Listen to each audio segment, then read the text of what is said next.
So guy breakfast అయితే ఇది millets. ఇదైతే రైస్ కాదు, ఇది ఏంటిదంటే మిలెట్స్.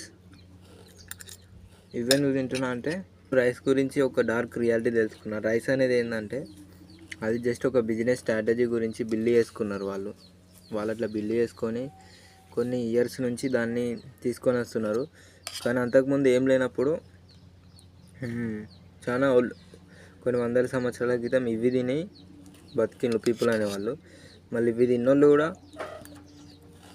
సైడ్ ఎఫెక్ట్స్ లేకుండా కొన్ని వందల ఇయర్స్ బతికిన వాళ్ళు ఇప్పటికి కూడా ఉన్నారు.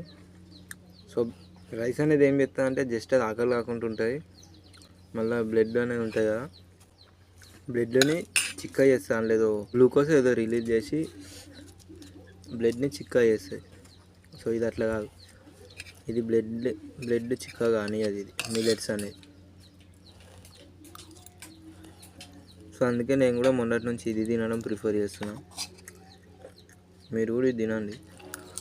ఒకసారి అడిగి తెలుసుకోండి, బయట మీ ఊళ్ళో ఉంటారు కదా అమ్మమ్మలు తాతయ్యలు సంథింగ్, వాళ్ళని ఒకసారి అడిగితే అర్థమవుతుంది వాళ్ళు రైస్ తినేవాళ్ళ లేదంటే మిలెట్స్ తినేవాళ్ళ అని చెప్పి. ఓకేనా, బాయ్.